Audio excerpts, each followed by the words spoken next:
In June, Beck from Beck Loves Books is going to be running another round of her Monopoly-inspired Prideopoly board for Pride Month. And she has asked me to give you some recommendations for if you are struggling with any of the prompts on the board.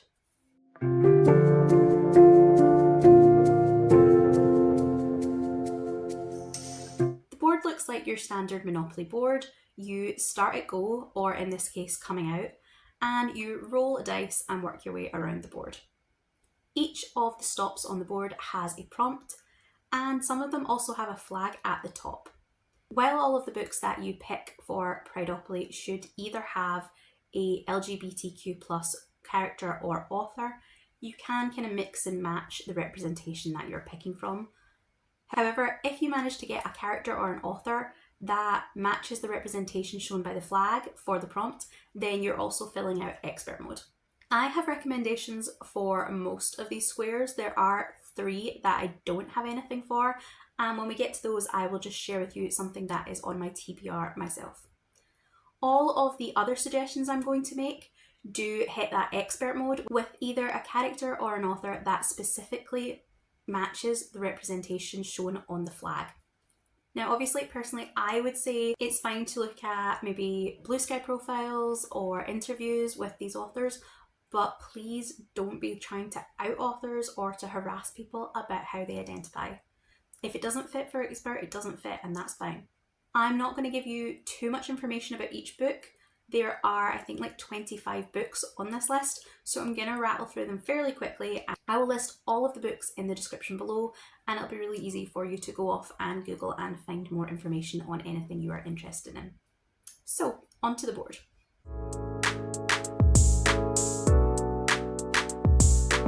And the first prompt is to read a romance. Obviously, there are dozens and dozens of books you could pick for this. For this one specifically, I have picked one of my personal favourites, and it is Camp by LC Rosen. Rosen writes across the board in YA and adult, and has written some of my very favourite books. Personally, I love the Evander Mills historical mysteries, but though that also features a gay main character, I wouldn't say it's a romance series, and it's quite dark. Camp is a YA, and it is a straightforward romance with a lot of comedy elements. In this, our main character Randy is going off to a summer camp that he has been to many times before. It is a specifically summer camp for queer people. And in the past, he has always had a great time with the musical kids, but this year he has a different goal in mind. He really wants to get to know his crush better. And to do that, he has spent the past year becoming one of the jocks. So this has not quite fake dating, but there is maybe a sort of My Fair Lady element here. There is a lot of deception, but a lot of fun. It's lots of quirky moments and lots of great characters. This is one I highly recommend. So the next square we have is the BIPOC square. And for this one, I have picked Cafe con Lychee. This book features 2 BIPOC protagonists, and it is a YA that revolves around 2 boys where their families own rival food businesses. One is doing Asian, Chinese and Japanese food, and the other is selling Puerto Rican pastries. Obviously, there's a sort of kind of Romeo and Juliet thing going on here with the rivalry between the families, and it's a really good time. Emery, who is the author of the book, identifies as non-binary, but you would still get the expert square because of the characters. You then hit a couple of prompts on the board that are not specifically to do with reading recs, so we're going to skip past those and go on to the bisexual squares. The first square is to read a book that is the colours of the bi flag, so pink, purple and blue. And for this one I have picked So This Is Ever After by F.T. Lukens. This is another young adult book, and this one is a comedy fantasy that is a very loose retelling or follow-up to the Arthurian mythology. It follows Eric, and it does a sort of what happens when you defeat the Dark Lord and have to take over. This is a queer normative society, and basically every character in it is bi. The next square is Disability Rep, and for this one I am going to pick What Walks These Halls by Amy Clarkin. This book is another one that has multiple queer characters. There is pan, sapphic, there is bi specifically, And one of our main characters in this is hard of hearing. She uses a hearing aid. The third and final buy prompt is a fantasy, and I am going to rec you one of my very favourite books for this one. It is The Voyage of the Damned by Frances White.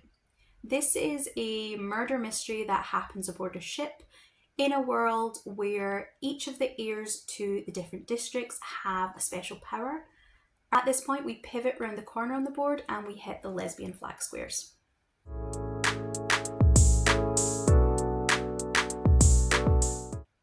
The first prompt that we come to is a slow burn, and for this I have picked an adult historical romance, The Lady's Guide to Celestial Mechanics by Olivia Waite.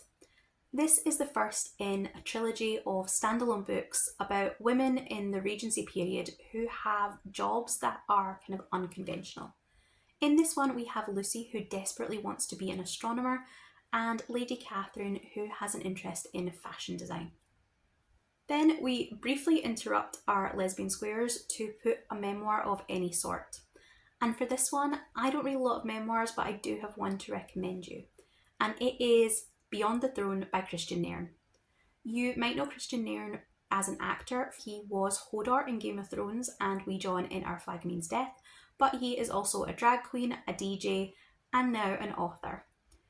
This book is really good if you're interested in any of those things. He does spend quite a lot of time talking about Game of Thrones and the kind of his DJing, his performances, but he also spends a bit of time talking about his childhood, especially growing up in Northern Ireland during the Troubles and coming out as a young gay man at that time.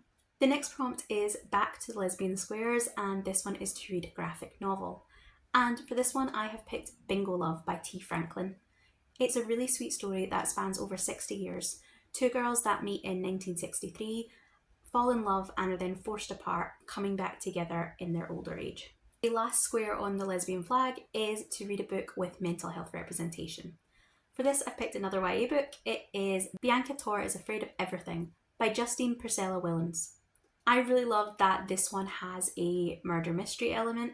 Bianca is an anxious, introverted, non-binary lesbian, but she is going to have to push herself out of her comfort zone if she wants to solve the mystery that she saw through her window. It also has lots of bird watching in it, which I had never seen in a book, and I really actually enjoyed. I also really loved the way that Bianca keeps a list of all the things she is afraid of, and we see that kind of scattered throughout the novel. So our first square under the trans flag is poetry, and I will be honest, I am not a poetry reader. I do not have a rec for you on this square. However, the book that I plan to read if I land on this is by a non-binary author, Rachel Plummer, who is based in Edinburgh, and the book I would be picking is Once I Carried Three Crows. The next square on this board is to read a book about trans rights, and the book that I would highly recommend you pick up for this is The Spirit Bears Its Teeth by Andrew Joseph White. This is a historical paranormal horror about a girl who has powers and is trying to avoid an arranged marriage. She is sent to a reformatory school and is trying to uncover what has happened to the other girls in this school. There are some serious trigger warnings for this one. Body horror is a big part of it, but I do think it is an amazing book and I highly recommend you read it. The final trans square is to read a book about queer joy. And my recommendation for this is Always the Almost by Edward Underhill. This is a YA novel about a trans pianist who has decided that he is going to win regionals so that he can win back his ex-boyfriend. There is of course some conflict in this one, nothing goes perfectly smoothly, but I do feel that it fits that joy theme by the end.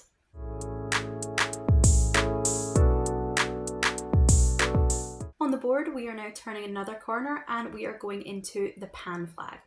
The first book is really simply to read a book with pansexual representation. This one can be a little tricky in general. I read a lot of fantasy and sometimes labels aren't used, we just have to infer it from the way the character acts. So do your research on this if you are really specifically interested in how closely you're meeting those prompts. My personal recommendation is another all-time favourite book, and that is A Strange and Stubborn Endurance by Meadows. This is an adult fantasy and it is about a young lordling who is sent off on an arranged marriage. It has a really queer normative culture and has lots of queer characters throughout. It also is interesting in that our protagonist and his best friend slash bodyguard share their own type of sign language because the bodyguard is deaf. Arranged marriages are one of my favourite tropes. I love to see two people that don't particularly know each other having to spend time in close proximity and learn to get to know each other. I also really enjoyed this one because our main character is thrown into a society he doesn't know and he doesn't understand, and we have to see how the misconceptions and the misunderstandings that kind of unravel from that. There's also a kind of political storyline in that we are looking at heirs and assassinations, and there's lots and lots of drama. Again, this is one you might want to check out the trigger warnings for. There is a very brief sexual assault right at the start of the book. The next square is to read a book from your backlist. So obviously this is going to depend on the books that you personally are interested in.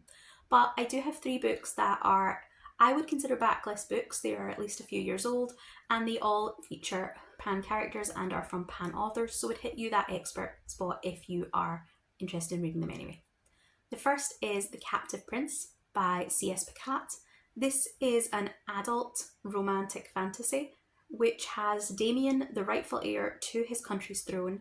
His brother seizes power and ships him off as a slave to a rival nation. And it's then about how he frees himself and the kind of alliances he makes along the way. Again, the first book is one you should probably check out the triggers for.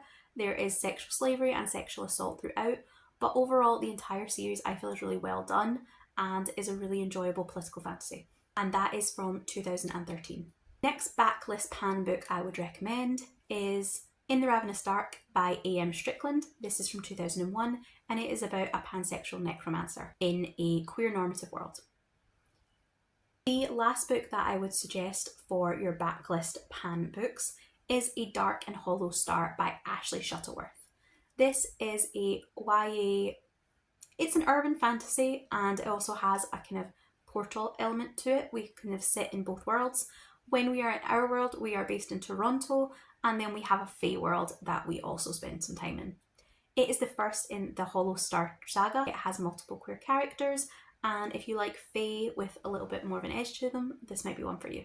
The last prompt in our pan grouping is a book with animals or creatures, and for this one I went down the creatures route, and I'm going to suggest that you read Into the Drowning Deep by Mira Grant. This is a kind of fake documentary horror movie and it is set aboard a research vessel that is looking into some disappearances at sea and has really killer mermaids in it. Then we go on to the non-binary section and our first prompt is to read something quick, a book under 250 pages. The one I have for you is only 55 pages, so you can definitely read this one quickly. It is A Man's Indentures by Johannes T. Evans. It's about a man who goes to work for a debt collector on a magical island. Again, this one does have some trigger warnings to consider for non-consensual body modification, but I would say overall the book is very light and very hopeful. The next book is to read specifically a horror or sci-fi, both of which are genres I do not read a lot of, so I thought this one would be a real struggle. But the obvious choice is to pick up The Deep by Rivers Solomon. This is a book about mermaids. It takes the concept that mermaids are the descendants of slaves who drowned while they were being transported, and it is again a really good book and one that is also not very long. So then we hit another of the squares where I personally do not have a rec for you. It is non-fiction, and as much as I should, I do not read enough non-fiction. Book that for me personally I am going to put on this square if I hit it is one that has been on my TBR forever, and it is Immodest Acts by Judith C. Brown, the life of a lesbian nun in Renaissance Italy. And our last non-binary square is the indie prompt. For this I have picked The Heartbreak Bakery by A.R. Capetta. This is a really cute little romance about wishes and be careful what you wish for. It also will make you really hungry, so make sure you have your baked goods of choice ready.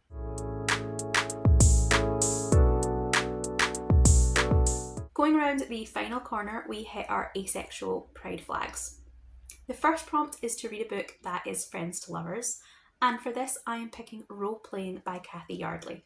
This features two characters that meet through an online role-playing game, and there's a bit of misunderstanding as to who the other one is. Maggie thinks that Aidan is a teenage boy, and Aidan thinks that Maggie is an old woman.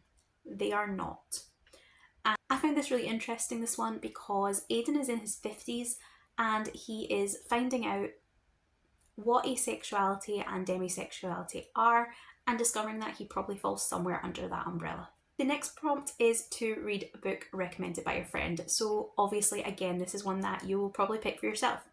But if you do not have a friend that you can ask for recommendations, I have 3 that you can pick from. These would all fit for both an ace character and an ace author, so it's going to get you that expert mode. The first is How to Be a Normal Person by TJ Klune. This is a contemporary adult romance. Then we have Upside Down by N.R. Walker, another contemporary adult romance. And then we have Little Thieves by Margaret Owen, which is a YA fantasy novel that is sort of a retelling of The Goose Girl and features 2 demi-protagonists. The last square on the Ace flag section is to read a book with Ace Rep. And for this, I am going to recommend Someone You Can Build a Nest In by John Wiswall. This is a cosy eldritch horror. It's a fascinating genre blend and it was a lot of fun. It was nothing like I expected and I really recommend it. The final flag section we hit is the LGBTQ plus flag. And the first book is to read a book with indigiqueer rep. And this is another one that I didn't have anything specifically I could recommend, so I'm going to share the book that I will be reading if I land on the square. Since I haven't read anything with this kind of representation in the past, I want to go quite broad, so I'm going to pick an anthology that is Love After the End, an anthology of two-spirit and indigiqueer speculative fiction. It is edited by Joshua Whitehead, who also has a book, Johnny Appleseed, that I might be tempted to pick up if I somehow manage to land on the square twice. The very last square on the board is to read a book with representation that has not otherwise been featured. So for this, I am going to recommend Pantomime. It is the first in the Mike Gray trilogy and it is by L.R. Lamb. This features an intersex protagonist and it is a fantasy set in a sort of historical world where our main character has magic powers and the first one has a circus setting. So those are my recommendations for the board. Obviously each square you could find multiple books to pick from, but these are ones that I think would fit. And I would love to hear if you have any other recommendations for the squares that I struggled with, or if you just have any specific recommendations for any of the squares in general. I am going to be filming my own TBR for this game next, and obviously as I'm going to go around the board I will need different books that I haven't read. So if you have any recommendations or books that you think were particularly brilliant in any of the squares, let me know those so I can try and work them into my TBR. I hope this video isn't too long and I hope that you have found at least one book that you're interested in reading from it. I am going to list all of the books down below so they are easy to Google, and I'm going to link to Beck's channel and all her Prideopoly content in the description. I really hope you are looking forward to June. I hope you're going to have an excellent Pride month and I will see you in the next video. Goodbye.